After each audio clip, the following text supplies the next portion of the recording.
good day, good evening, depending on where you are connected.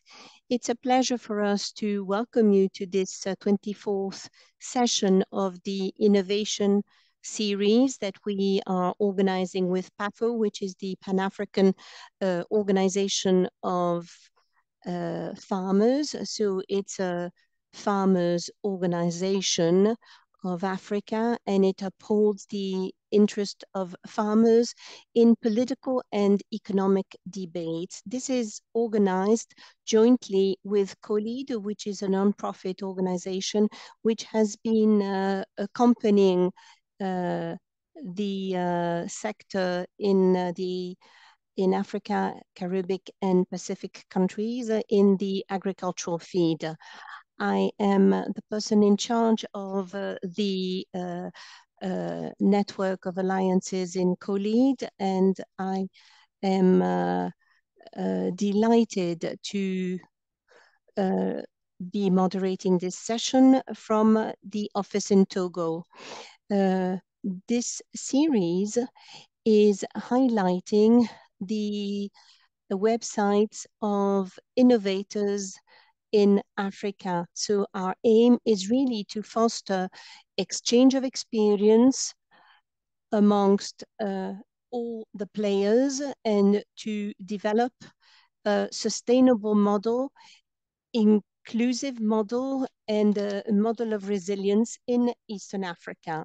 I seize this opportunity to thank PAFO once again, who's been accompanying us for many years now in this venture. And this is something that has been extremely positive for many organizations, mainly in Africa, but also in other parts of the world.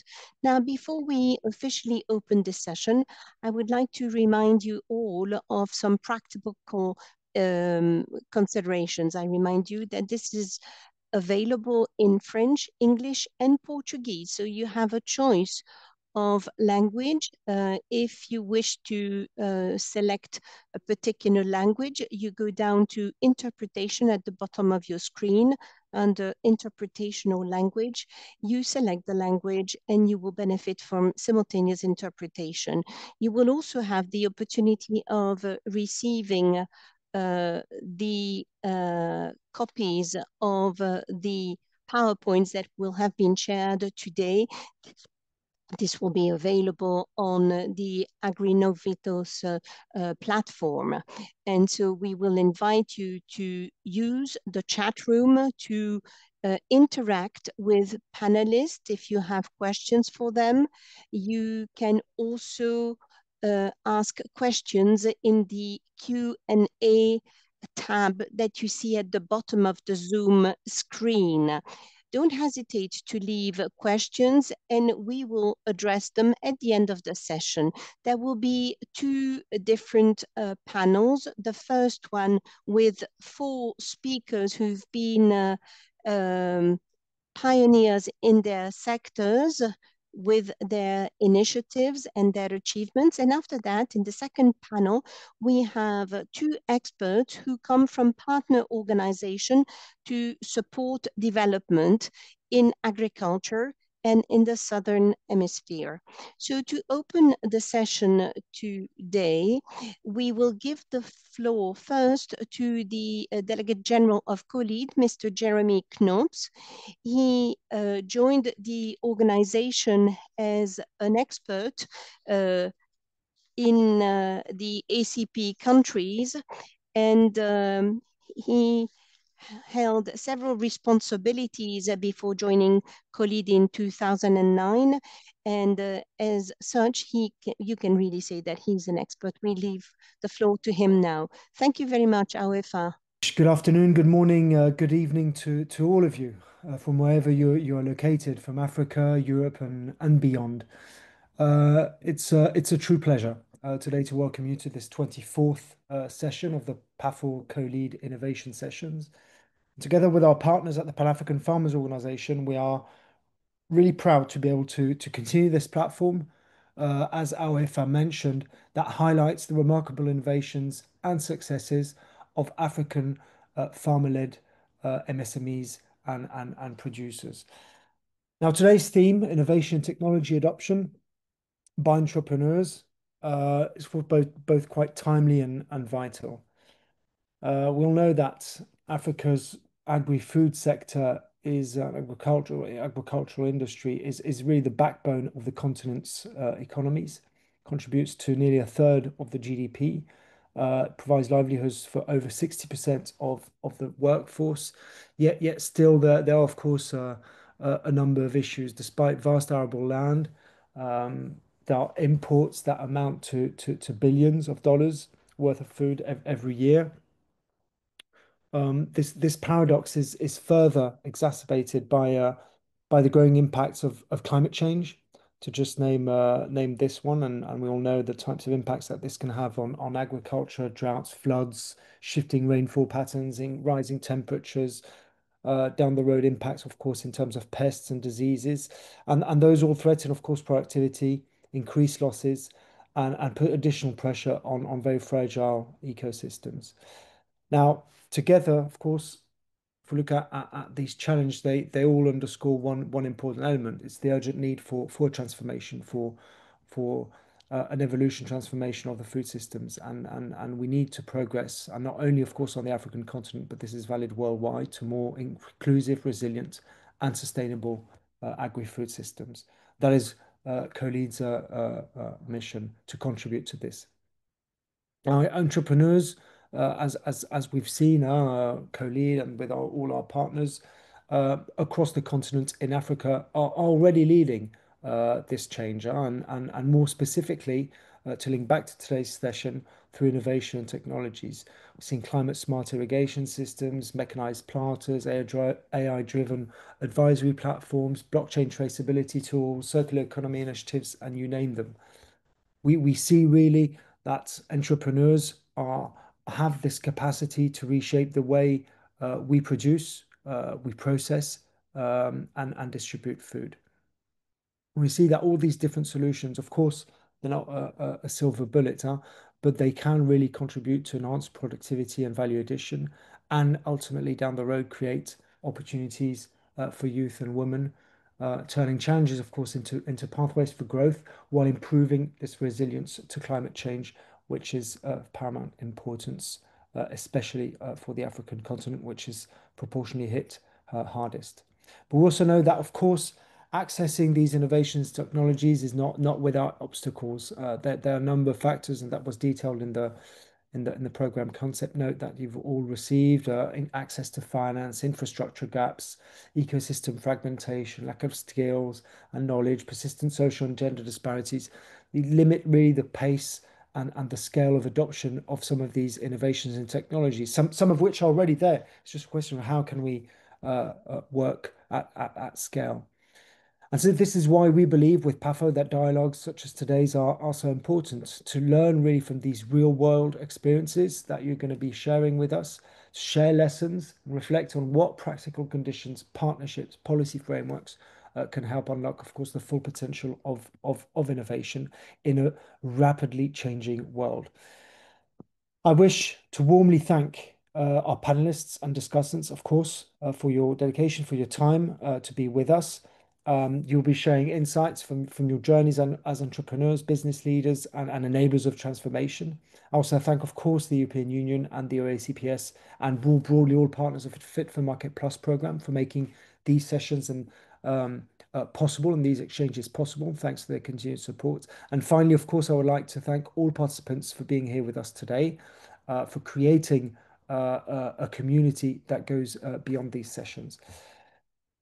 To close, I wish us all a very fruitful session, a session maybe we can use to try and further define progress, confront challenges openly, and strengthen our collective resolve, basically, to drive this change throughout food systems, thanks to innovation, inclusivity, entrepreneurship, and climate resilience. Thank you, and again, let's have some inspiring exchanges and discussions. Back to you, Ahoefa. Thank you very much, Jeremy, for this introduction. It is true that we're here to provide accompaniment to the entrepreneurs, the innovators, and all the people who are attending this session. performance is therefore the way forward. We will adopt innovation, and we need to consider the rate of adoption technology by these entrepreneurs, by these citizens. That is essential, an essential data, because adoption today is still slow. Several elements play a role in that: finance, skills, access to tools and infrastructures. And we want to have a unique opportunity to improve productivity, strengthen resilience, and especially in the face of climate change. We want to work to help youth, women in agriculture, and with our exchanges, we will be able to consider some of these elevations, some of these innovations, and use some financial lever to facilitate things in the future. What are the key roles that partners should play in order to really help? So our first speaker will be Mr. Samuel Rigu. He is the founder and CEO of Safi Organics Ltd, which transforms agricultural waste into organic fertilizer. The idea is to make solutions sustainable and available to farmers. He has more than 20 years of experience in this field. He has a real passion for sustainable agriculture and environment, and this always guided him throughout the initiatives that he has been able to come up with. Mr. Samuel, we're all ears to hear what we can do to improve productivity in the field. You have 10 minutes for your presentation. Go ahead. Growing up one afternoon with my grandmother in the field, she said words I'll never forget. Son, 20 years ago, we were harvesting double of what we harvested today. I'm afraid in future, you'll have no food from this land to feed your children. And it turns out she was right. Millions of farmers in Africa today are battling a soil degradation crisis, which where 65% of the soils have been highly degraded. And this leads to about 4 billion loss per annum. What this means is that farmers have seen a 34% decline in yield, meaning that they're just harvesting at that of what they were previously harvesting. And just a casing example, it's the cereal yields, which are down to 64% in the last 20 years. And what really makes this really worse is the fact that fertilizers and inputs are highly unaffordable to these farmers. Just a casing example, a farmer here in Moya Kirinyaga, for his rice plantation, he's paying about 2 to 6 times the world fertilizer prices. This is unacceptable. I'm Samuel Rigu, co-founder and CEO of Safi Organics. And in Safi Organics, we have a solution. And we work with the farmers and the aggregators who happen to be young people in these local villages for them to aggregate the farmers' biomass. Once they aggregate the farmers' biomass, the youths, we have given them the technology, a sample of what is shown in this picture, and they produce or they convert the biomass into biochar. Now, once they have converted it into biochar, they sell it to us. And once they sell it to us, we add nutrient to this biochar, creating a complete fertilizer that could be used complementary or as a standalone for organic farming for farmers. And what we have seen is that our farmers increase their yield by up to 30% and their income by over 50%. So Safi Organics is simply producing locally a soil-specific and a carbon-negative fertilizer brand that is improving the farmers' lives. And what do the farmers have to say about this? So we have a farmer like Reverend Jared, who is based in Western Kenya. And from his testimony is that from his avocado farm, he has seen his fruits grow bigger, and this has doubled his income. And the good news is he's now able to pay school fees and also save from his long time ago loss-making farm. We have worked with Jared for the last 3 years. We have Caroline, who is in a woman's group in Kirinyaga and doing coffee. So what she has seen is that they have reduced the costs, and at the same time, their soil is better and the soil is more healthy. And from her words is that she can testify Safi Organic works. So for this reason, it's the reason why every single day we are up and running to impact these farmers. And so far, what have we done in our community, or what have we been able to achieve in our community? So we are working with about 18,000 farmers as of today. We have created over 200 rural jobs from value chain that was not there previously because, for example, rice husks in Mwea, they were being banned previously. Bagasse has also been one of the most expensive ways to disregard. So it's just filed and nothing happens to it. So for now, we have been able to turn that into a gold mine for the local communities. And in every community that we are in, we are creating jobs worth over 50,000 USD every year.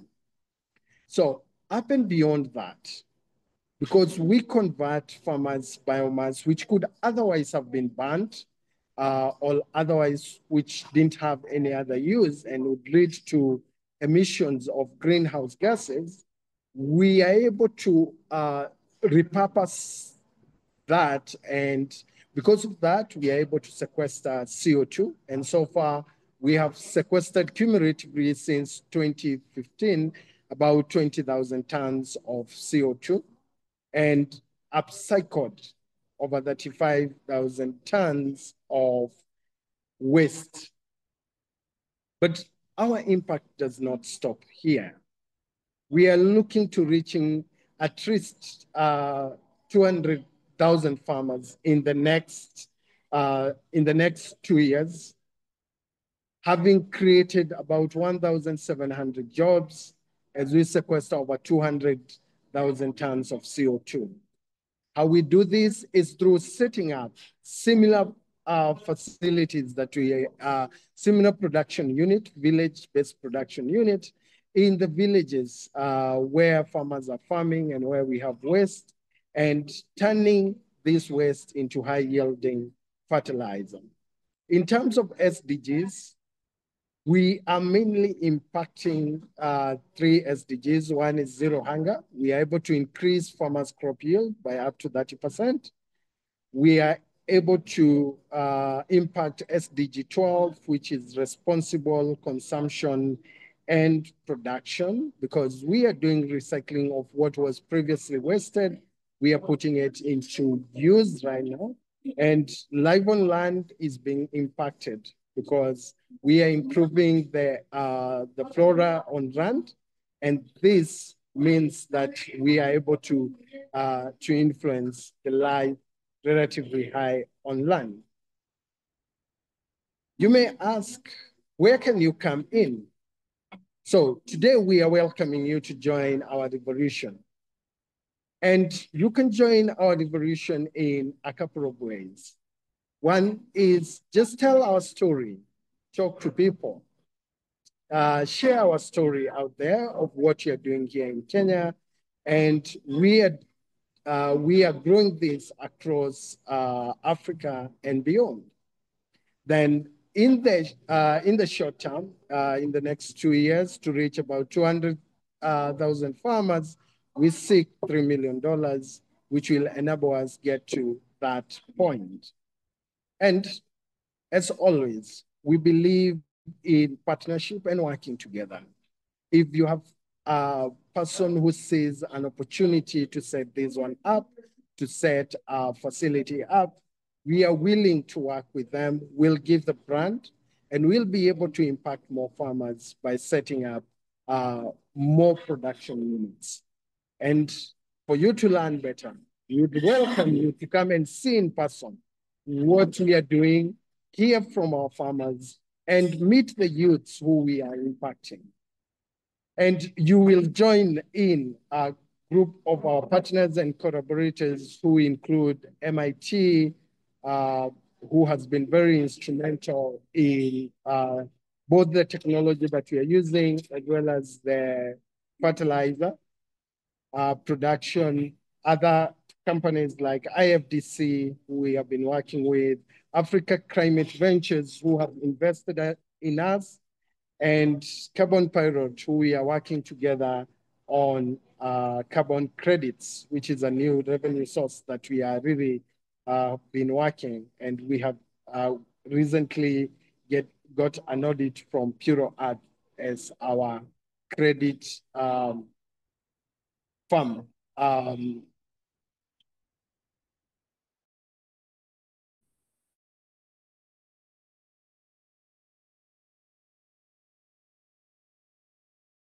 To join us and be part of this revolution that is geared to feed 240 million, or to help 240 million farmers rise out of poverty. We welcome you all to join us. Thank you. Thank you very much, Mr. Samuel, for this presentation, which is extremely interesting and instructive. And it shows how important it is to go from personal to global and not to be stuck only to the soil, and to be able to look at technology, the results that you are mentioning speaking for themselves. I would like to thank you once again, Mr. Rigu, for contributing to the conversation regarding organic fertilizers, thanks to funding from the European Union. Thanks again. We're going to move on now to the second presentation. We will have the pleasure of listening to Mrs. Bethlehem Dejene, who is the founder and CEO of Zafree Papers.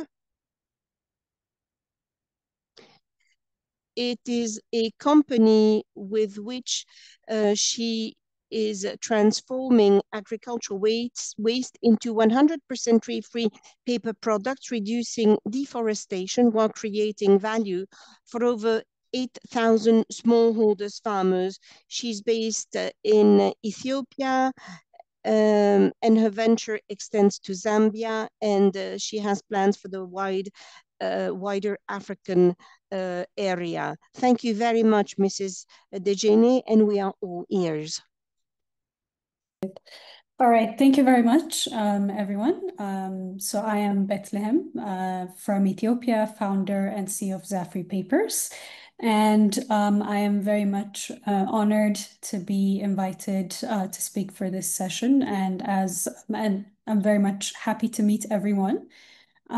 So yeah, let me just walk you through what we do at Zafree. But before I start explaining more about what exactly we do, let me deep dive on the problem that we have been noticing for a while and that we jumped on and saw an opportunity and jumped on. So the paper industry consumes a lot of trees. More than 4 billion trees are cut every year just to make paper. And looking at this and then also observing another problem that we saw on the other side. In the banana producing farms, millions of tons of banana stems are left to rot or either are burnt after harvest every year. And observing these problems, we realized that these are not, different problems that cannot, work together. So we saw an opportunity where we come in. We decided to make paper from agricultural waste, specifically from banana stem that are left after harvest. So we simply make 100% tree-free pulp, craft paper, and different packaging solutions from the banana stem. So simply, of course, we had to look at is there enough banana in Ethiopia and also in Africa? And where we're based, which is in Ethiopia, we did a few research and we realized that there's actually a lot of banana stem that is being discarded. And with the current capacity we have, we just basically use 0.08% of that. And at the moment, Zafree is at its scaling phase where we are setting up a factory that can make 100 to 200 ton per day. And we would just be using 4% of that just in Ethiopia. And if you go in the rest of the African parts, Uganda, Tanzania, are the largest banana producing countries in Africa, and we face the same problem in Africa. So looking at this big potential, Zafree decided not just to tap into the Ethiopian markets, but widely on the African market and maybe beyond. So we decided to work with small farmers. So we basically collect the banana stem from the small farmers. We extract the fiber and also convert the extraction waste we have to an organic fertilizer, in which I think, Mr. Samuel, I really was interested in your presentation, and I'll be very happy to, have a conversation and maybe find a way around we can work on this or collaborate on this together, because mainly what we focus on is making the paper, but also making sure that nothing goes to waste. We want to convert our extraction waste into an organic fertilizer. Therefore, it's a win-win situation for everyone, where we also give back to small farmers this organic fertilizer. So yeah, after fiber is extracted, basically it just directly goes to the different conversions into paper and different packaging products. So yeah, this is basically the process we go through. Yes, obviously we collaborate with small farmers, as I said. So we currently we work with farmer unions that holds more than 10,000 small farmers. And as our capacity grow, the number of farmers that we plan to work with will definitely grow in thousands. So we're very much looking forward to that. And with that being said, Zafree, as I mentioned, currently is operating at a pilot scale, but is growing to a bigger factory where at the moment we're also working with one of the largest beer companies that is willing to test, pilot, and prove our products and take this globally. So as you can see, if you really partnerships are very important at especially our scale. And if you're doing something innovative, something that should scale, you need the partnership that comes from these big industries, because at the end of the day, that's the only way you can really make a real impact. And that's the only way you can actually dominate the market, replace, harmful products for the environment. So yes, we're working with one of the largest brewery companies in the world, and also planning to take this to the next level. So I would be very happy to partner up with anyone who sees the potential, who wants to work with us. We're very much open to exploring partnerships. Any client who wants to pilot with us, anyone who wants to work on the fertilizer side, on the product side, or maybe invest in our company as well. So yeah, with that being said, I think I would like to leave the floor for more questions. Thank you very much. Well, thank you very much, Bethlehem, for this presentation.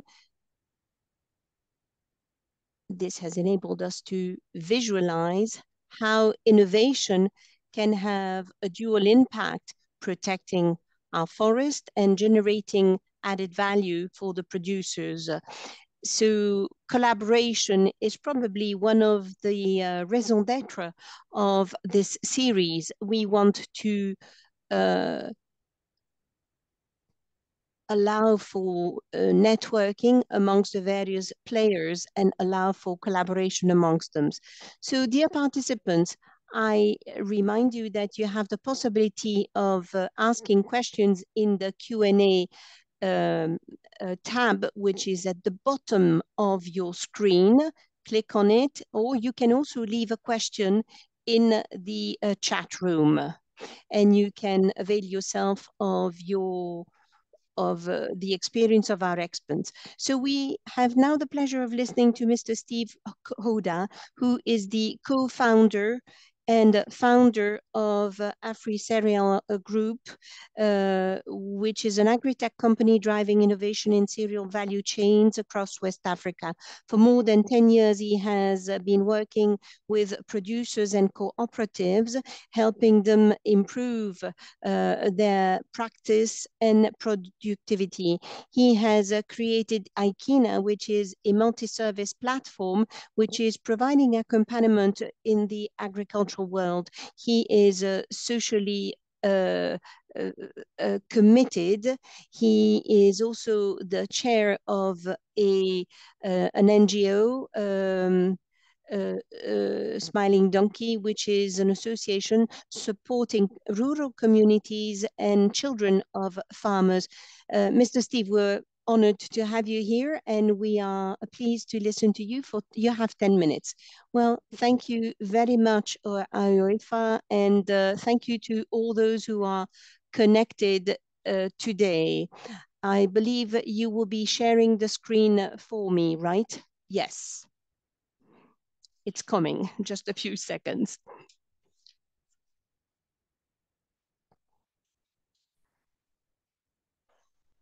We will be able to visualize your presentation in a couple of minutes. Technology is a bit slow today.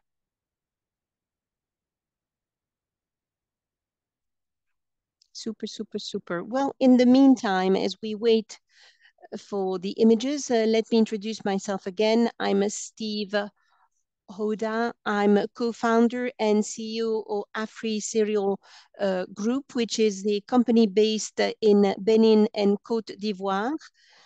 If we can have a full screen, we will see better. I will make my presentation in French, but the PowerPoint is in English. That should help, and I believe you can hear the simultaneous interpretation also. Would it be able to show this in full screen?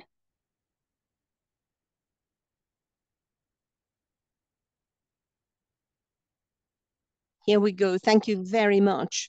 So as I was saying, AfriCereal is an agri-tech company which is based in Benin, and we work on a digital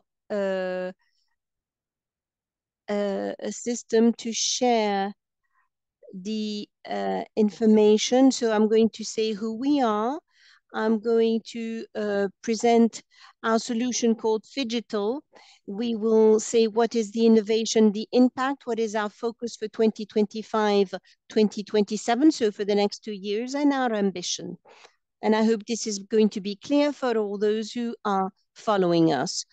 So who are we? A few words about us. So Ikea in agritech is an agritech operating in Benin and Côte d'Ivoire.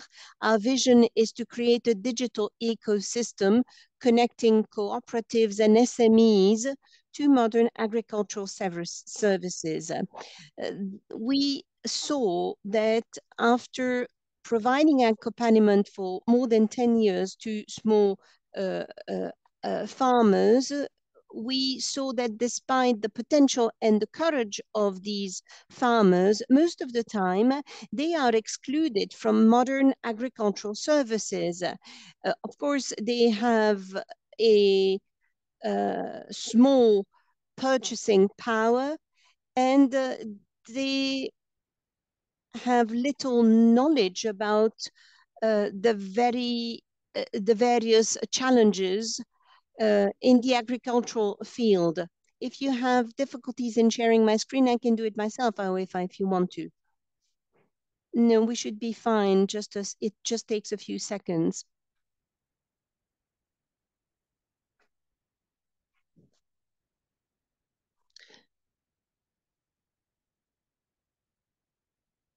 Okay, we can see it, but it's not in full screen yet.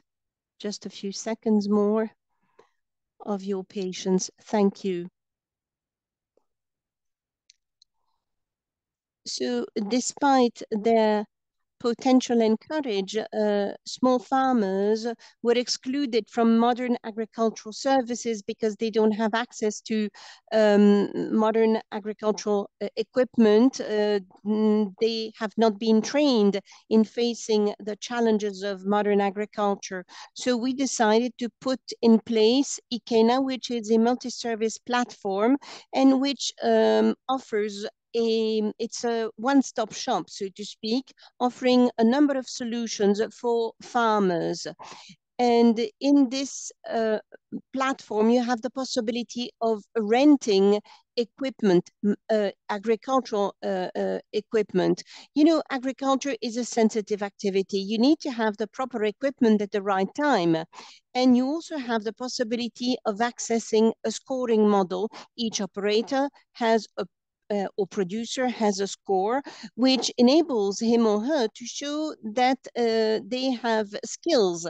They can demonstrate this to financial institutions. So with the Ikena multi-service platform, we also have a market section, which we call marketplace.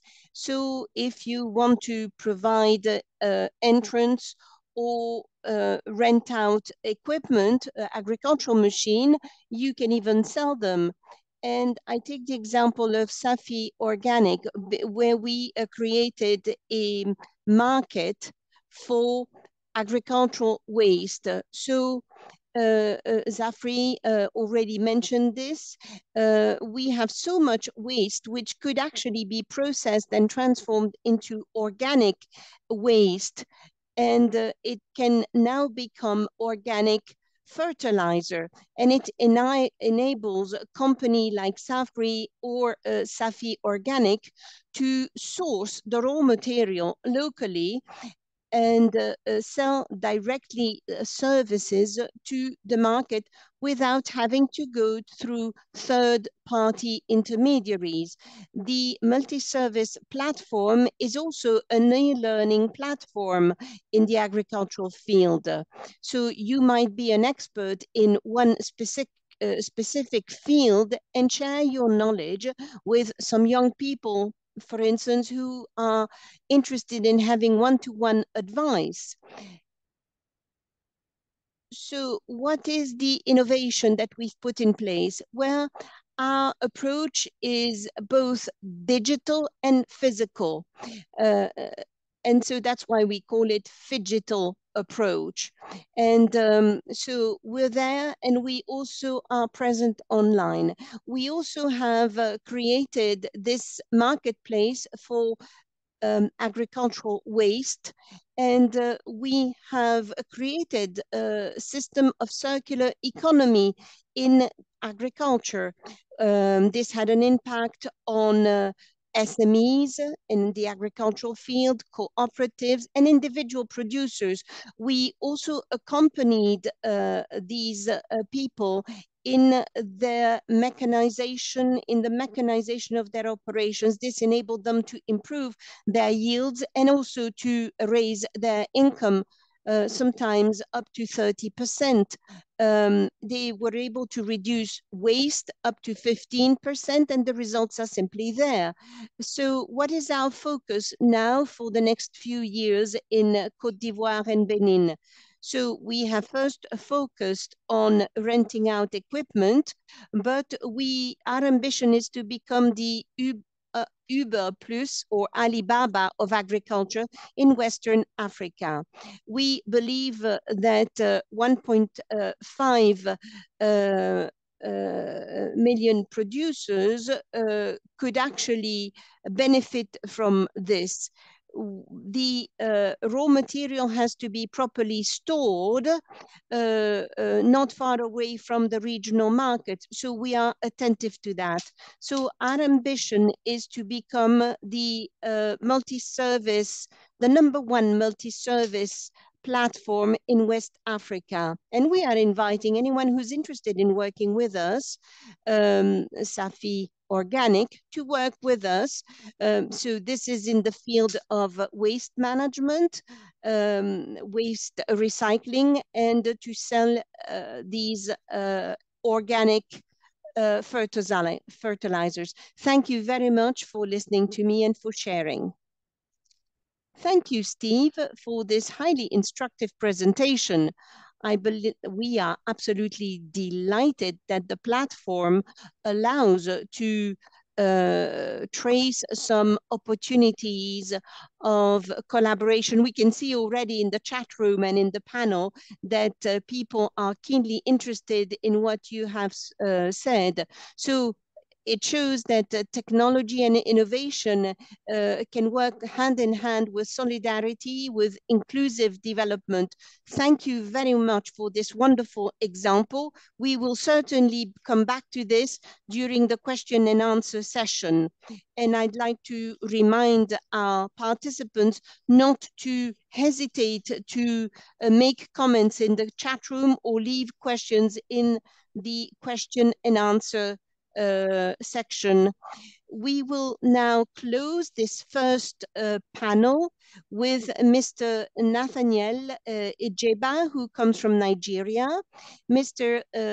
Nathaniel is an agricultural professional with a strong expertise in agribusiness and project management and farm operations. He represents Soilless Farm Lab. He favors and has led impactful initiatives empowering farmers and young entrepreneurs. He has supported more than 70 agri-businesses and supported innovative financing models such as clusterfish farming to promote the quality of farms and businesses. We are very curious about your vision of this agriculture without seasonality. You have 10 minutes, sir. Thank you very much for having me.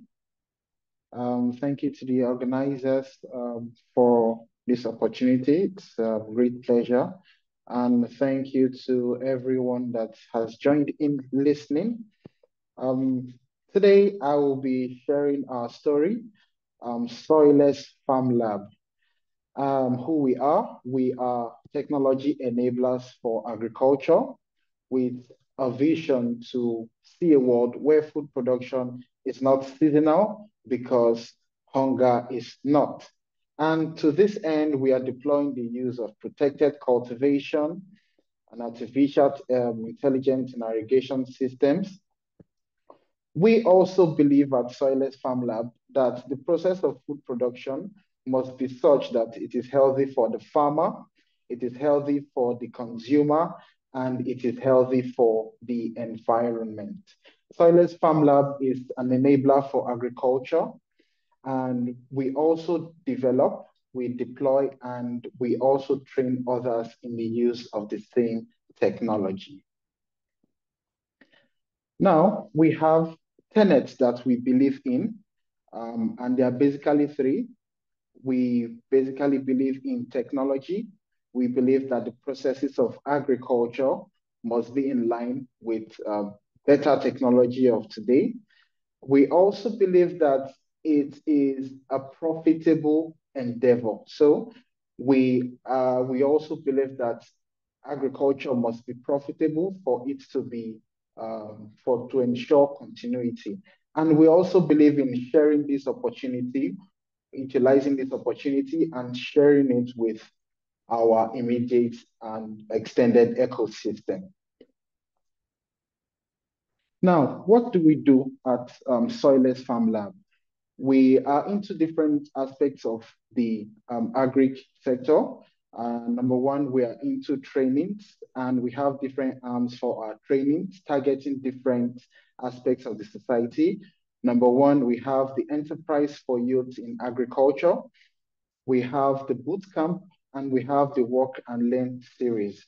These are our training programs whereby we get people that want to get into agriculture but do not know how, and we train them. We are also into crop production with a focus on fresh fruits and vegetables, the likes of your cucumbers, your habaneros. We are into crop production.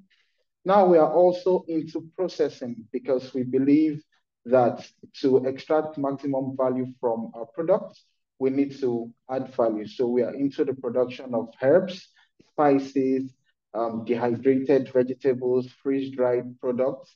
We are into all of that processing. And last but not the least, we are into agro-commodity trading. Now we have an extensive network of farmers that we have trained, and we provide, through our influence, provide markets for them. So we buy off commodities from these farmers that we have trained, and we sell. Now, how do we pass across this technology? Our major engine for technology adoption is the Enterprise for Youth in Agriculture. The Enterprise for Youth in Agriculture is one of our platforms, of our training platforms, in collaboration with the MasterCard Foundation, where we train 1,000 youths every quarter, that is every 3 months, on greenhouse construction, on irrigation, on hydroponic setup. We do that, and we do it for free in collaboration with MasterCard Foundation.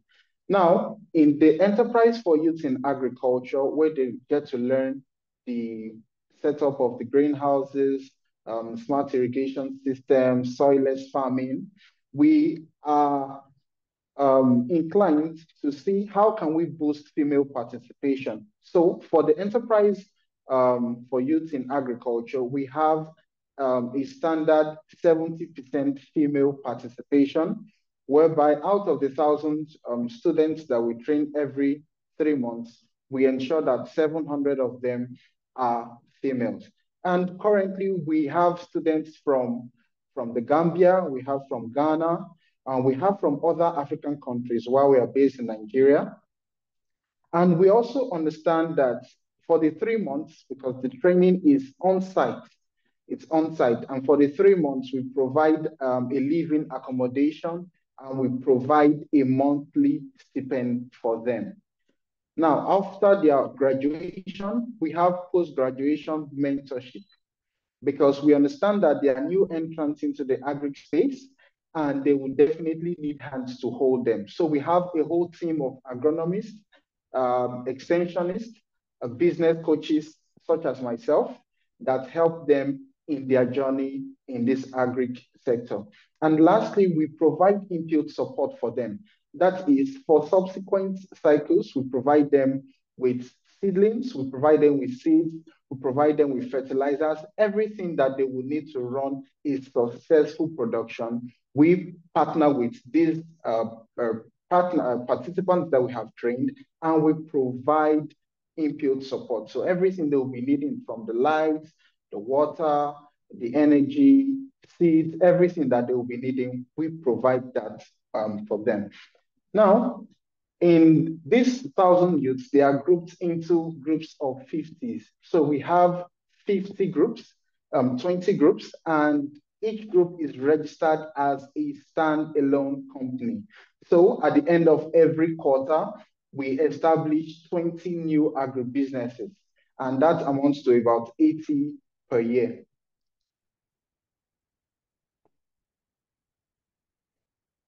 Now, our numbers so far for the enterprise for youth in agriculture, in the last, we started in 2023, and in the last 2+ years, we have had about 27,000 plus youths trained on hydroponics setup, greenhouse construction, irrigation setup, the plant management.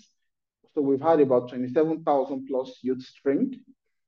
And in that same period of time, we have had 200 agri companies created. Okay, as I said earlier, we create the companies at the end of their training period. Now, we have also been able to directly create 26,000 agri jobs.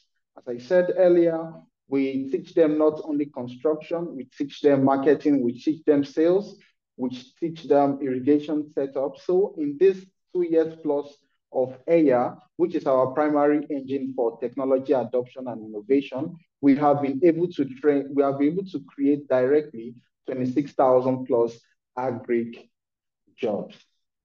Now, what is the way forward?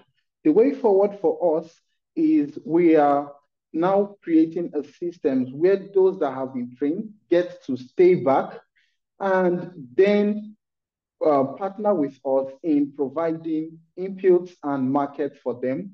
We are also looking at getting certifications, and by next year, we'll be expanding to 4 other states in Nigeria. And finally, we are open for collaborations. So as I said earlier, we're currently training participants from the Gambia, from Ghana, and from 5 other African countries. So if we are open to see how we can train more persons from other countries and see how we can share our technology and drive more innovation and adoption. Thank you very much. Thank you so much, Nathaniel, for this presentation. It was riveting. And we can see in this approach that beyond technology, it is important to train a company and create opportunities, concretely speaking, for the African youth. I believe Mr. Nathaniel's presentation is marking the end of panel 1. We will come back to you when we have the question and answer session. Dear panelists, it has been a real pleasure to listen to you and to see the achievements and the impact that you've had on producers and on the whole of the continent. I believe that the participants will be as convinced as I am and have learned a lot from your presentations. Without further ado now, I suggest we go straight to panel 2. We are going to have 2 discussants from organizations that support the entrepreneurs and who are putting in place ecosystems to promote the growth of their companies. We will start by giving the floor to Mr. Ndiaye. I know he is a busy man, and but he has made himself available this afternoon to be able to share what the institution he represents has been doing for African entrepreneurs. Mr. Ousmane Ndiaye is the interim, is the acting director general for the African Center of Meteorological Applications for Development, ACMAD, based in Niamey, Niger. ACMAD is a regional climate body serving 53 African nations. He's assumed leadership role in December 2024. So we're extremely grateful for taking the time to talk to us, and we are all ears for your presentation. You have the floor. So welcome. Can you hear me? Yes. Can you hear me? Yes.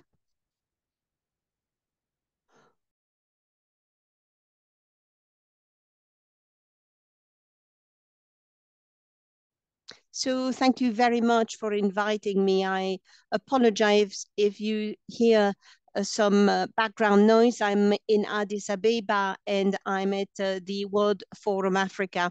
And it's a real pleasure for me to join you.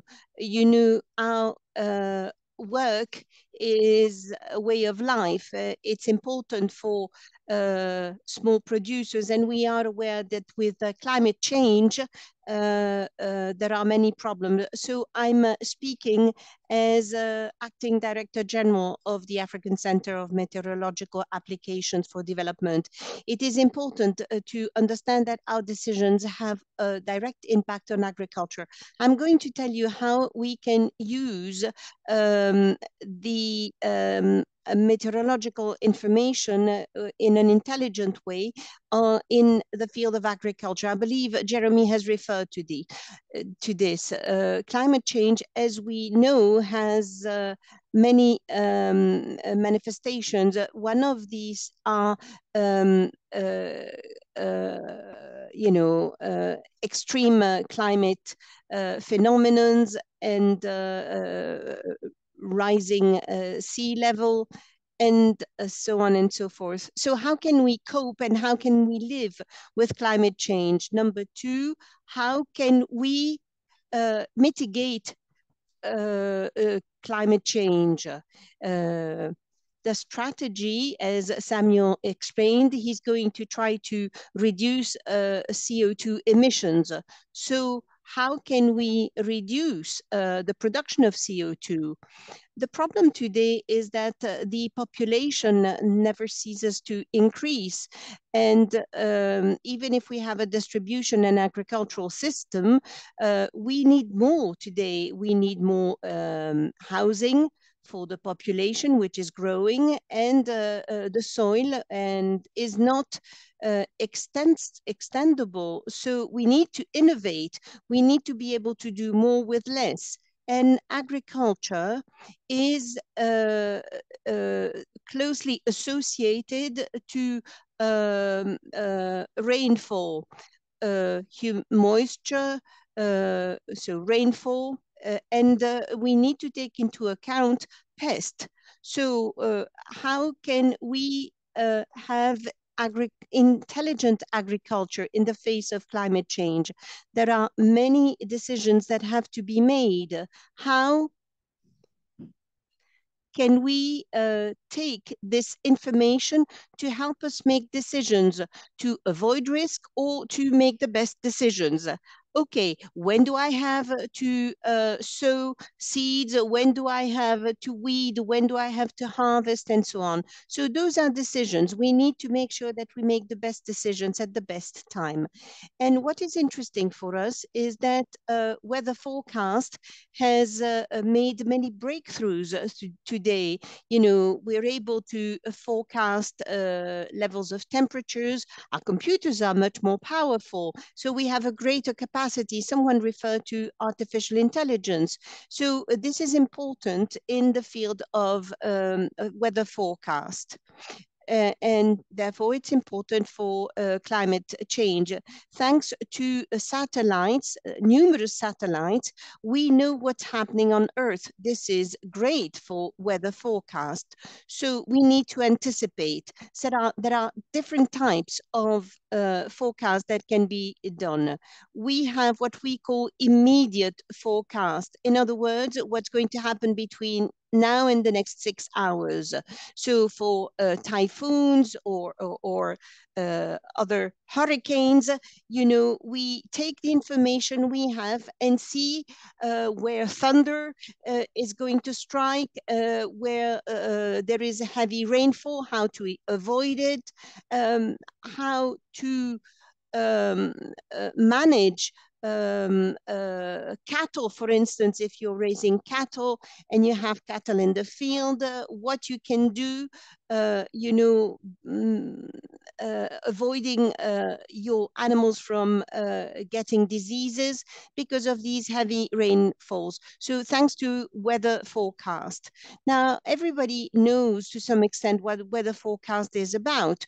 Most of the time, we want to know what the weather is going to be like in the next 7 days. But what is important is know exactly when and how much, how hot or how much rain. This is important when you want to sow for any activity. If you want to put fertilizers on the soil, if you need to use pesticides, if you need to weed your field and to avoid waste. I'd like to give you an example of Senegal. And people were telling farmers that they needed to use fertilizer. Fertilizer is quite costly, but then it started raining, and so it was all wasted. So it's important to know when to use the fertilizers. If they know that it's going to be raining in the afternoon, they're not going to put the fertilizer out in the field. You know that fields sometimes are far away from the center city. Now, if people know that it's going to rain this afternoon, you're not going to walk all the way to your field. So this is to say that weather forecast is extremely important, and you need to use the information in an intelligent way. If you're going to weed your plot of land and it's going to rain, it's going to grow again. So it's important to plan your activities. Another experience is when are you going to sow your seeds? It's very difficult for farmers to know. In Sahel, for instance, people are concerned about this. They sow the seeds, and then for the next 20 days, it's not going to rain, it's going to be too dry, and so the seeds are lost. So if it is too wet, it's no good, but if it is too dry, it's no good either. So you need to consider whether you're going to have dry weather or heavy rainfall. Another important forecast is the seasonal forecast. You might be familiar with this. It's really important for agriculture because agriculture is seasonal for the type of plant, for the type of harvest. I mean, you are going to have certain harvest in certain seasons. Sometimes you can shift by a few days, a few months. Sometimes you know well in advance that whether you're going to have a very dry season or very wet season. So it's based on probabilities. This type of information is of paramount importance regarding the plant that you're going to sow. Are you going to do maize or are you going to do something else? Because depending on the forecast that you've heard. But if you take millet, for instance, you might have some that take more time to bloom or to grow than others. And so depending on the type of season that you're going to have, you're going to make a certain choice of seed. And so it's always based on forecast. So variety is important, even for investments. Sometimes you need to know whether you need to take a bank loan, how much you need to borrow from the bank, depending on the season. If it is a very wet season, you're going to want to invest a lot. Now, let me talk also about insurance agricultural insurance, it's based on index. Well, the insurer is going to tell you that depending on the season, you can buy insurance to try to minimize the risk.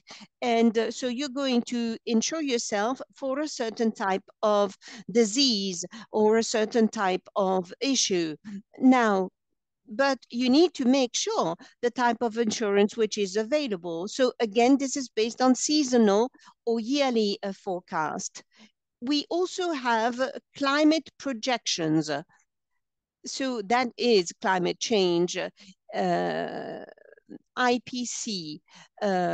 So why projections? Well, those are not exact forecast. It doesn't tell you how much, how hot, but everybody knows that every year is it gets hotter. It's a trend.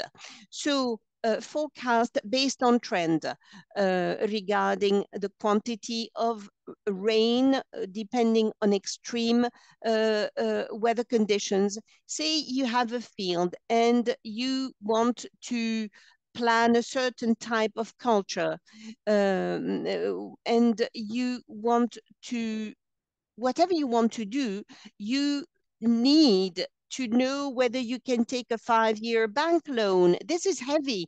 It's a commitment.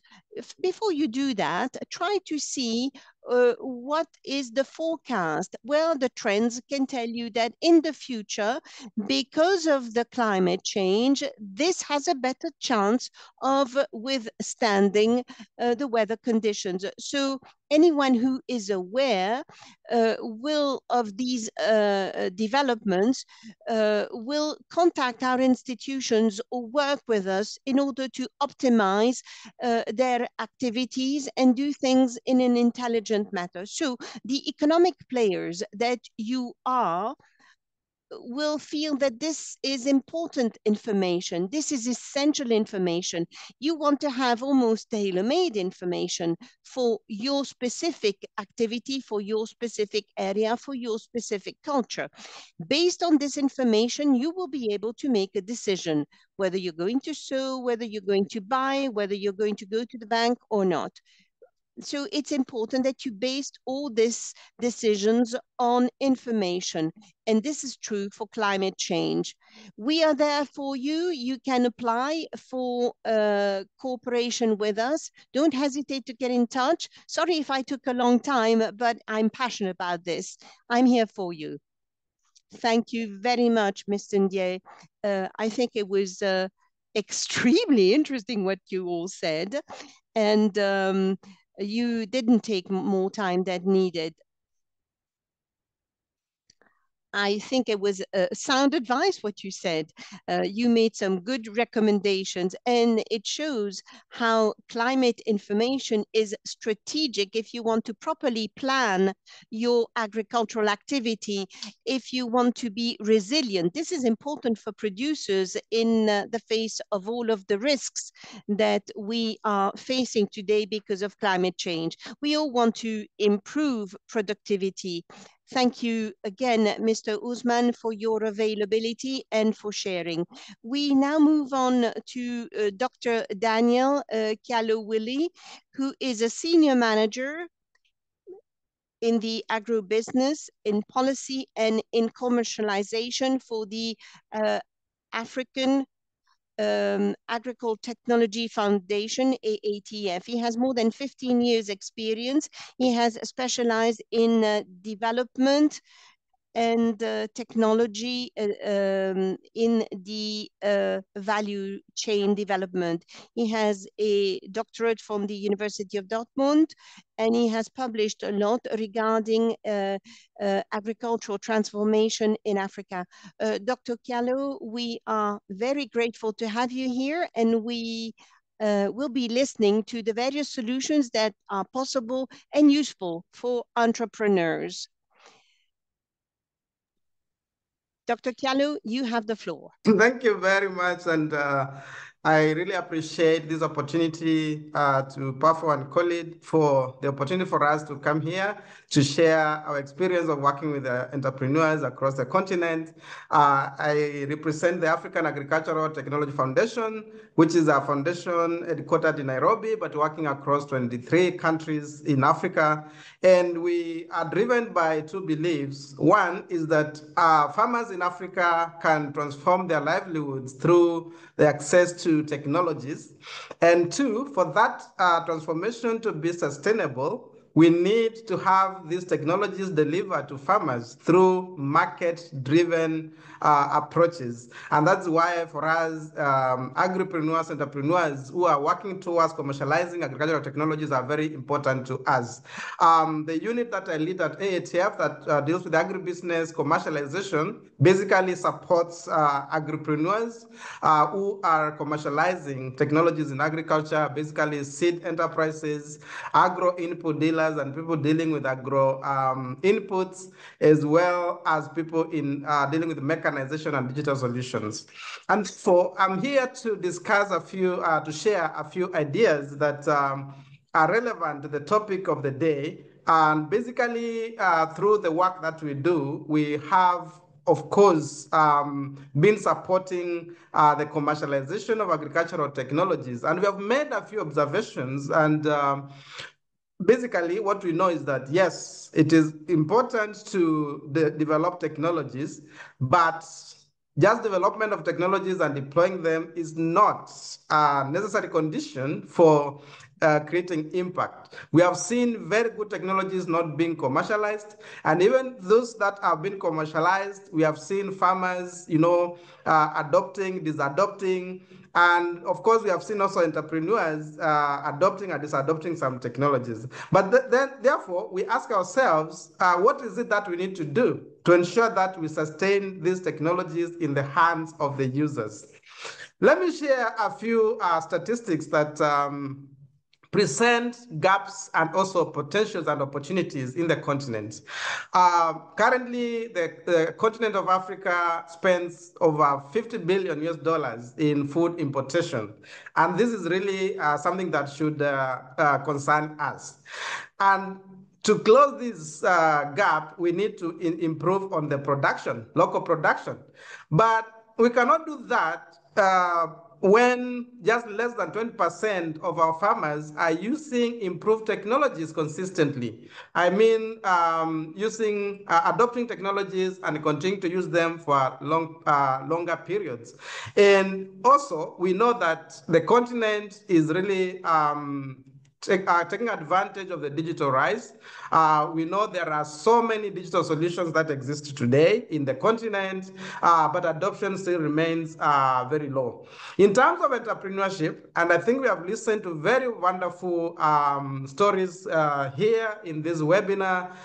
We have heard about what the Safi Agro is doing. We have heard about Soilless farm. We have heard about, Ikena and also Zafree. And these are very wonderful experiences, and they are wonderful entrepreneurship.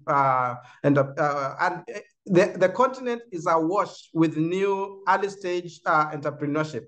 But unfortunately, less than 20% survive beyond the 5-year birthday. And therefore, what we see is that Africa agri-sector holds a very huge entrepreneurial potential, but low adoption and high failure rates retard transformation. The question that we must all think about is, how can we turn innovations into scalable enterprises and very sustainable enterprises? Now, I'm going to share about 5 key pillars that, from our experience working in the continent with agripreneurs, we have identified as critical pillars to drive the entrepreneurial skills and also to drive businesses across the continent. What we know is that one technology cannot solve all the issues. And therefore, it is important for us to focus on bundling of innovations so that we can take advantage of the complementarity nature of technologies. Thinking of seed-based technologies, mechanization, digital solution, coupled with training and market access would really deliver solutions in the continent in a more sustainable way. And of course, if you're thinking of bundling of technologies, therefore, partnerships become very critical. And here I'm talking about public-private partnerships that can help to drive entrepreneurial development and also to drive technology and innovations, and of course, bringing farmers to the center and working with farmer organizations. Of course, we know the sector and technologies in the sector suffer from high risks. And of course, we have to think about the risking of investments in the continent through setting up of revolving funds, blending, development of models for blended financing, and also insurance models that work towards the risking agricultural investments. We know that the youth is a force that we cannot ignore anymore in the continent, and therefore we have to think about how do we continue empowering our youth and bring them to the center of innovations, bring them and supporting their entrepreneurial pathways, and of course, bring digital solutions, mechanization solutions so that we can make agriculture more attractive to the youth. And of course, not forgetting about women. And finally, I think policy is very critical. And therefore, as we continue to drive and deliver agricultural innovations and to boost adoption of these innovations, we have to work with policymakers towards creating an enabling environment. And this has to be evidence-based policy that is driven by data, that is driven by information, so that we link the adoption data to policy reforms, and that will make policy very relevant. And therefore, integrated approaches, bringing innovations, markets, finance, and policy together will help us to create resilient entrepreneurial ecosystems that will thrive on technology adoption. And therefore, from where I sit, I see that innovation and technology adoption is a very important catalyst for African entrepreneurship. Number one, we know that innovation and technology adoption can help us to unlock productivity. We have seen, improved technologies, improved seed-based technologies, improved soil fertility management practices, mechanization, helping farmers to unlock their productivity and increasing their yields. And these are some of the things that we need to reduce the import bill that we have seen. And also, innovations can help to drive the creation of new enterprises. There are so many opportunities in agriculture that our young entrepreneurs can come in and take advantage of these opportunities and build lasting and strong enterprises. And of course, expanding market access and driving inclusivity and attracting investment in the sector. And therefore, we see innovation not just about more yields. Yes, it is good to drive yields, but innovation is also the fuel for Africa's next generation of entrepreneurs, and it can transform farmers into business leaders and small and micro enterprises into engines of inclusive growth. We need to continue driving this. As I finish, I want to share with you our experiences from AATF and how we have contributed to the innovation and entrepreneurship journey across Africa. And AATF has worked across the sector, across the continent, and just a few examples that I want to highlight here is our drought-tolerant maize varieties, released as drought-tego. Varieties that are able to, withstand relatively dry conditions. We just heard from the previous speaker that the climate is really changing and rains are no longer the way we used to know them. They are getting more unreliable, and therefore we need seed-based technologies that are able to help farmers to deal with such vagaries of weather. And therefore, with the drought-tolerant varieties, we are able to help farmers to be resilient and do better even under reduced rainfall conditions. Thinking of insects, the fall armyworm, maize borer have been reducing farmers' yields. But with varieties that are able to resist this pest, then you're able to sustain farmers' yields at high levels. Mechanization and digital tools, we cannot overemphasize the importance of mechanization. Hybrid rice, which is very high yielding. And of course, in the processing, we have really demonstrated that mechanization and processing through the hubs that we have set up in Nigeria can increase farmers' yields by up to 200%.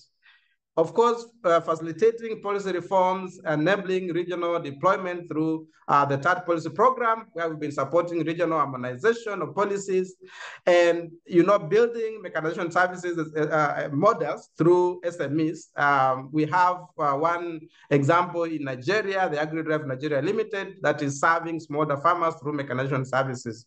And of course, we have proved that adoption is faster when driven by business models. So we work with the entrepreneurs. We together establish business models that can sustain their businesses, helping them to build business plans, helping them to develop strong value propositions. Finally, it's my call to action. We know that all this, what we've talked about here today, cannot be achieved by one partner. We must think of how we align our efforts first to de-risk innovations and scale adoption, which is very important. And collaboration basically is the cornerstone of transforming innovations into inclusive and sustainable business growth.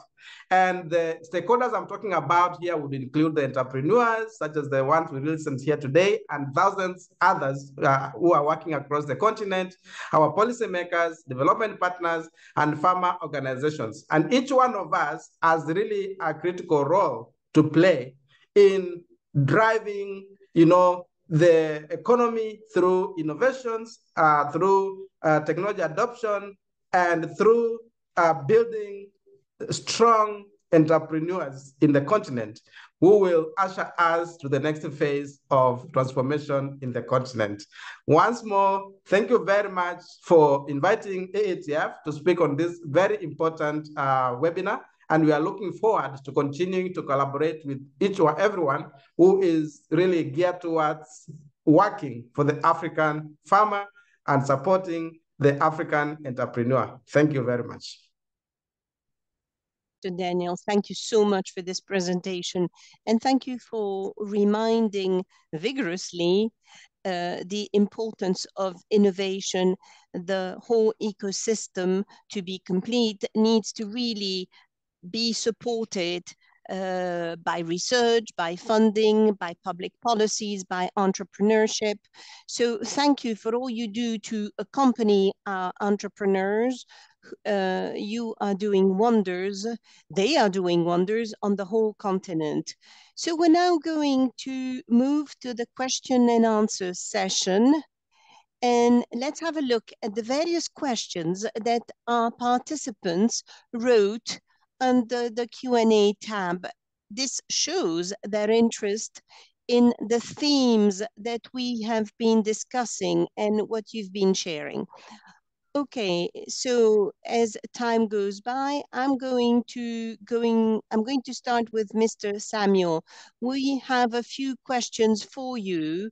The first one was to find out whether your product receive subsidy to facilitate access to farmers. Is it the farmers who buy these products? Do they receive any subsidies to buy these products?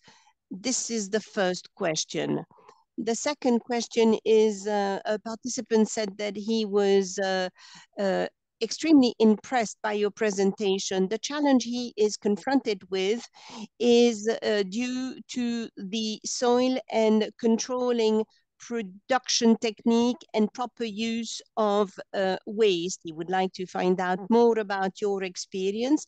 And the last question for you is, given the negative impact of chemical fertilizers on soil and on the health of consumers, what would be an efficient solution to substitute those chemical fertilizers, but achieving the same yields? So how can we substitute chemical fertilizers and achieve the same yields? Mr. Samuel, are you present? Thank you very much for those set of questions. They are really awesome questions. To the first one, do we receive a subsidy? Currently, no. The farmers pay for the whole price of the fertilizer. However, we are pushing the government through an umbrella body called OFIMAC, Organic Fertilizer Manufacturers of Kenya. So we are pushing the government to consider giving subsidy also to organic fertilizers as well as raw crop production. So it's a bit unfortunate that the farmer has to meet the whole bill of the fertilizer. So the second comment, which I would say is comment, it would be interesting if they can reach us through or can reach me. We can talk on the way we can work together and how we can partner. To the final question, the question of can we really replace chemical fertilizers? My answer to this, I'll look at it from three perspectives. One, we remember Sri Lanka went organic overnight, and we know what followed after that. Actually, it led to the toppling of the government later because the yields fell significantly. So from number two, from experiments that we have done, combining organic and inorganic fertilizers actually have ended up giving higher yield than organic alone in the short term. So the way that I would look at it, I would look at it in two ways. Number one, we have the organic farmers who are willing to go fully organic and do production organic, because sometimes, despite the fact that we are giving them inputs at a lower price than whatever is in the market, other inputs like, say, pest control, disease control, they are relatively high. So organic farming becomes relatively more expensive kind of farming than the inorganic kind of farming. So for that reason, for organic farmers, they can fully adopt the production using organic fertilizers. Now, for these other conventional farmers, we can start with the first point would be, can we have a blend of organic and inorganic? So kind of we have an organo-mineral kind of blends to help these farmers slowly be able to shift towards the organic fertilizers. And then after that, now we can fully shift everyone to the organic fertilizer. But now it begs the question of, do we have enough organic material to make these organic fertilizers? Because that's the next question that you'd have. The answer is yes, we do. The challenges, it comes with its own challenges, aggregating these materials, where for us, we have chosen to use the youths to do the aggregation. And interestingly, I always tell people, if you're doing anything less than 7 tons a day, then relatively you might not be breaking even. So it's quite demanding for a unit, a single unit must have enough supply of waste, enough to support a 7-ton kind of production, which means for a 7-ton in our case is you need about 21 tons of biomass every single day. So not many people will have that within one area or within proximity of one area to be able to get that. So that really puts us in a bit of a shaky ground. But we are trying also to align to that through the first step we have taken is working with youths and youths doing the aggregation for us, which makes it very easy. For example, with 10 groups, each aggregating 1 ton, we are able to get very comfortably 10 tons every single day to supply our current facility with a 20-ton capacity. That is our 20-ton capacity factory. So it will take time, but I'm sure and I'm convinced that probably in the next 10 years, about 60% of the farmers across Africa will be using organic fertilizers. So let's agree. Yes, we have seen the chemicals are contributing to the soil degradation, but it's not the only factor. Actually, it's not only the fertilizers and the chemicals we are using. There are so many other factors, and that's why at Safi Organics, we couple our fertilizer or our organic fertilizer with sustainable farming trainings. The reason why we bring this training to these farmers is for one single reason: to help these farmers understand that their land needs to be taken care of. Beyond just putting the inputs there, you need to take care of your land because you need to prevent erosion. You need to ensure that your land has mulch on it. You need to ensure that at the end of the day, the microorganisms in your soil are at the right capacity or at the right quantities. So with all this and training farmers on these areas, it helps quite a lot improve their lives and also improve their farms much more sustainably than just giving the input. So let us know it is not just about the input, but we need to train our farmers. We need to change the way the farmers look at their farm. Thank you. Thank you very much, Mr. Samuel, for your exhaustive answers. We are now continuing with the questions for Mrs. Bethlehem and Dejene. We have a few questions for you, but before I do that, I'd like to remind the persons who asked the questions. They're asking which countries you're present in. I believe you said that your country operates in Ethiopia and Zambia. So the first question is the paper that you have obtained thanks to the agricultural waste transformation. Do they give the same quality of paper as another type of production which is based tree-based? Are you using other waste other than banana stems to produce paper and to produce fertilizers?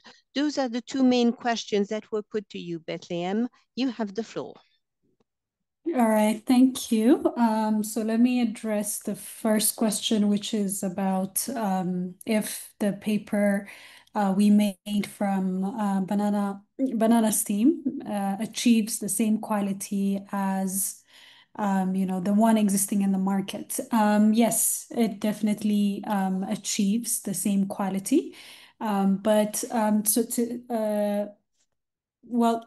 When we started, the goal was basically to replace the existing paper products by a tree-free paper product, which means we're targeting the bigger customers, fast-moving consumer goods, who basically on a daily basis use packaging, sanitary products that are direct-to-consumer products, and quite a lot of products that are used on a daily basis, which means the market is big, which means the buyer's potential is also big. So this means we needed to achieve not just the quality, but also the price, because that's the only way you can penetrate the market. So yes, we did achieve the quality, also the price parity that is in the market. And we proved that with, as I mentioned earlier, by partnering up with one of the largest brewery companies, AB InBev, or Corona Beer, Budweiser, if you're familiar with these beers. So we partnered up with AB InBev to test the product, verify the quality, and also verify the price, basically. So yes, it definitely matches the quality that's on the market. And the second one is, can we use other waste? Yes, any plant that is fibrous can be used to make paper and different paper products. But the only issue again would be like, is it available? Because if you are targeting this kind of customers and you have to scale the product and actually really make a real world impact, it needs to also be sustainable. You need to have enough amount of agricultural waste, whichever you pick, whether it's corn waste or barley waste or wheat straw or barley straw. You need to make sure that it's available, and at the same time, can you really achieve that price parity? So yeah, with all that consideration, we've tried a couple of raw materials, but with all that consideration, we're at the moment just focusing with banana farm wastes. But yeah, it's definitely possible to make paper from any plant that have enough fiber to make the paper. Thank you.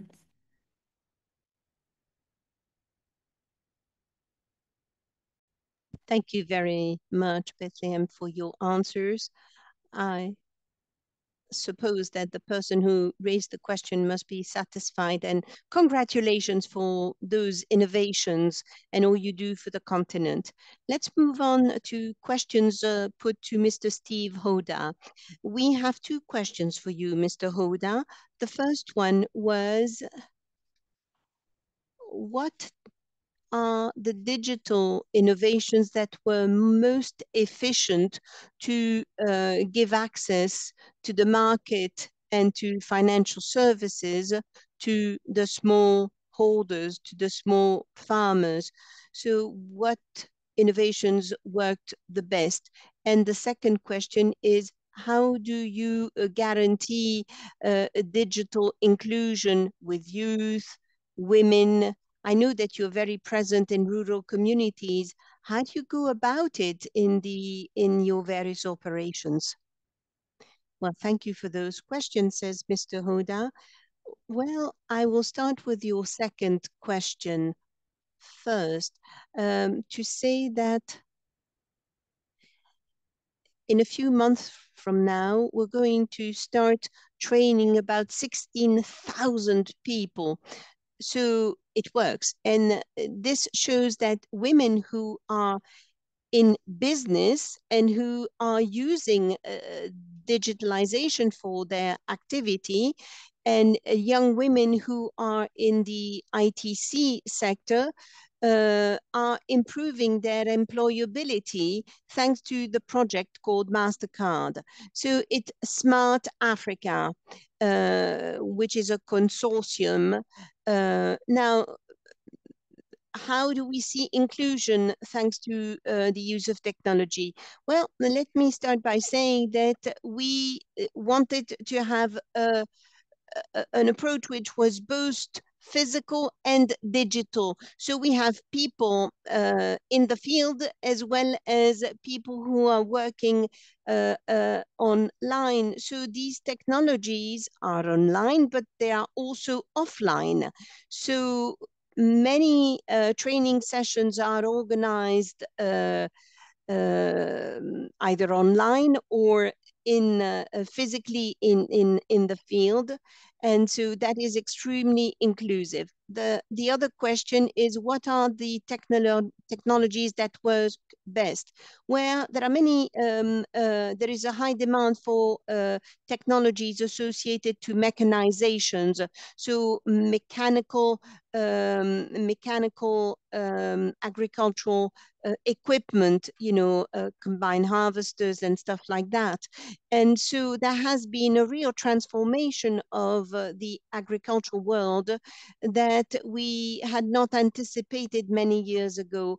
You have some producers who are 70, 75 years old. Progressively, they're going to leave the market.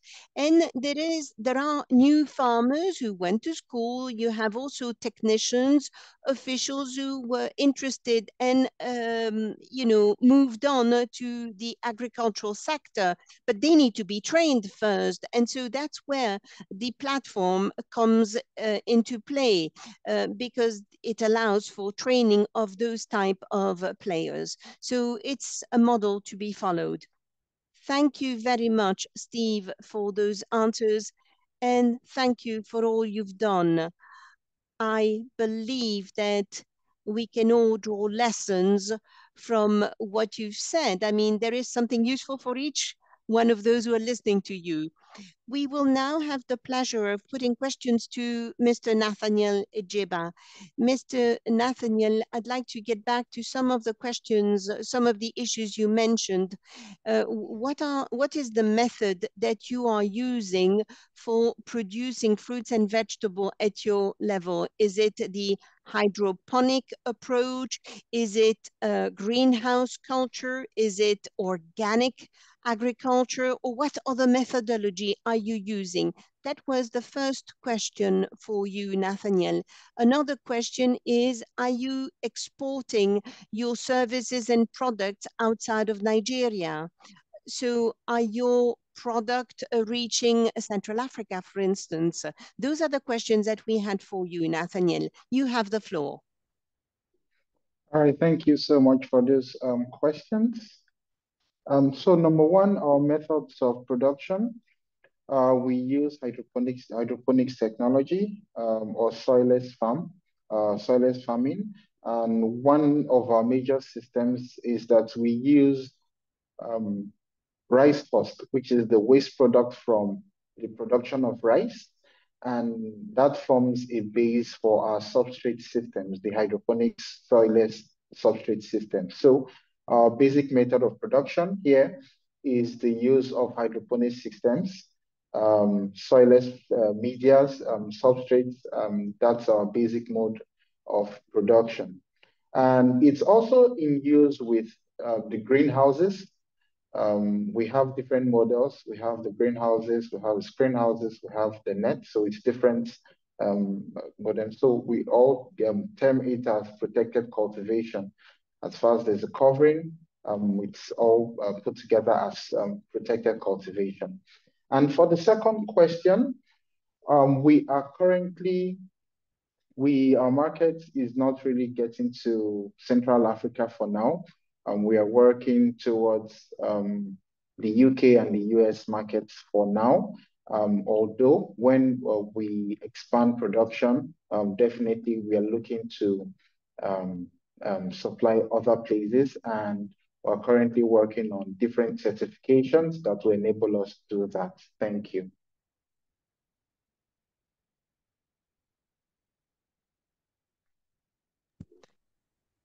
Thank you very much, Mr. Nathaniel, for your answers.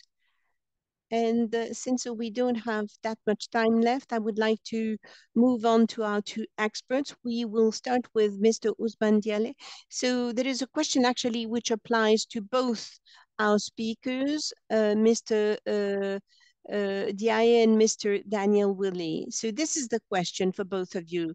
So when we refer to resilient system, or when we talk about governance in the sector of agriculture and restoration of soil to improve fertilization and avoid the impact of climate change, are there organizations which accompany the youth who are working with you, you know, in addition to innovative mechanism.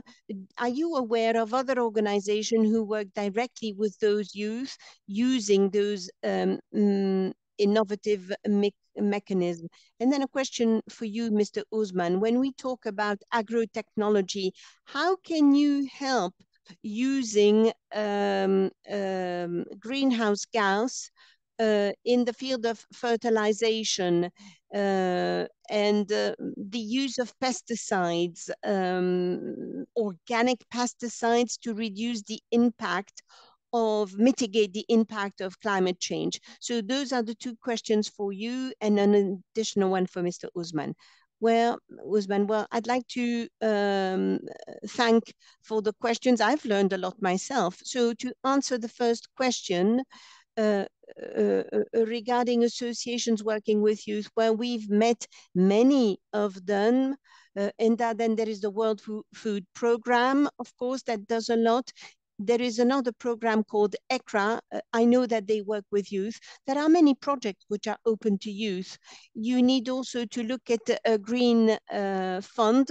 This is directly requested by the states, but there are several possibilities there. I think you need to approach, one of the focal points is associations active in the field of environment, because most of the projects come there and they are highly interested in working with young people. Now, regarding the use of greenhouse gas, be careful. Somebody said it before. You need to have a vision. You need to have an assessment, because there is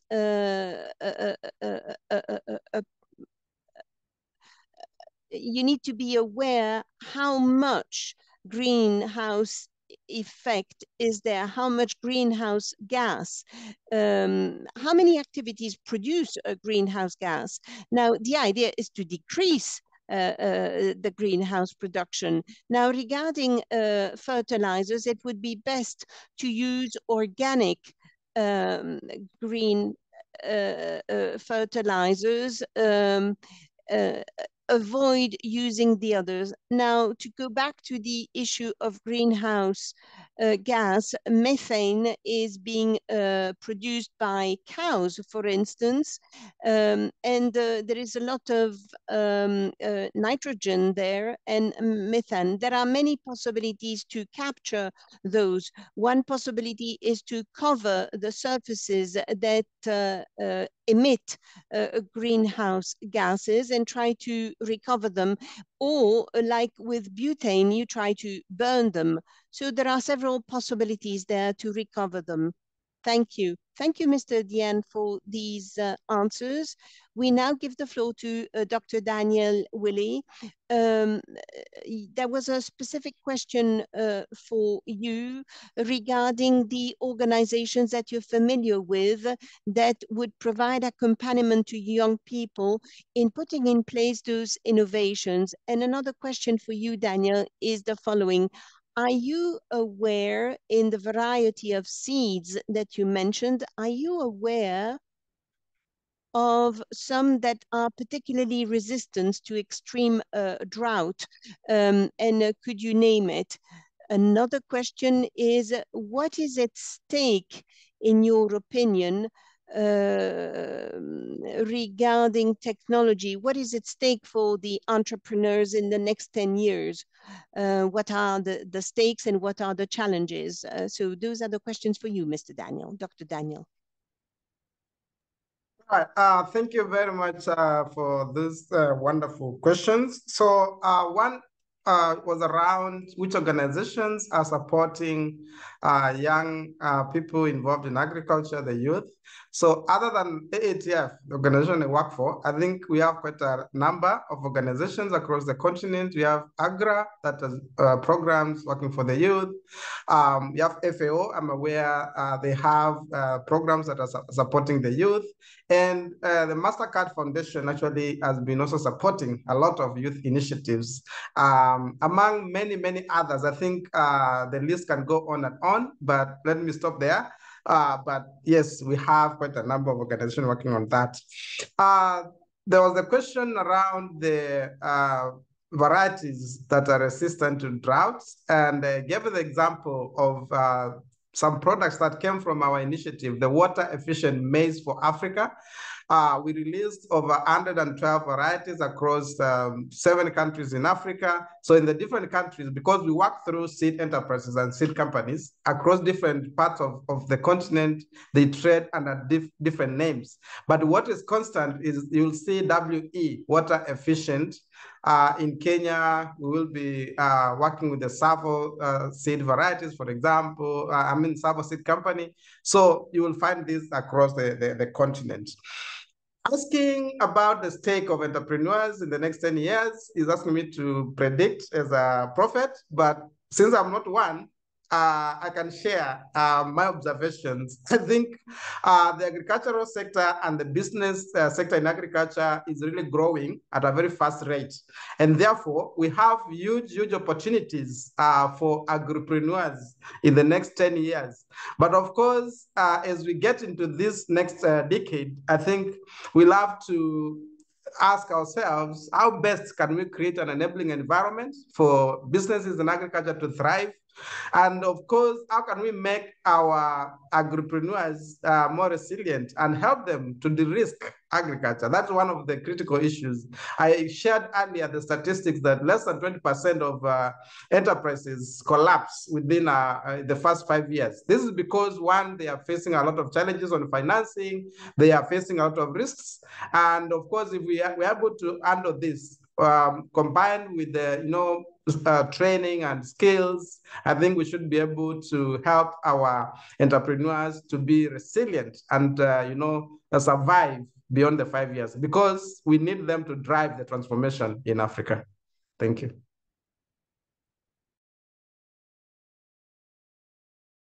Thank you so much for this last answer, which is a perfect conclusion, a very positive one for this panel. Thank you.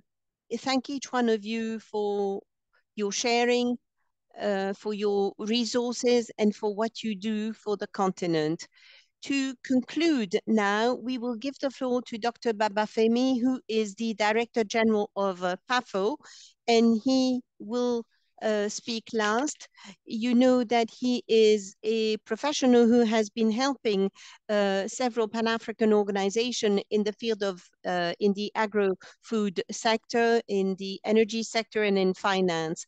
And he is serving a farmers organization. Dr. Babafemi, if you're there, you have the floor.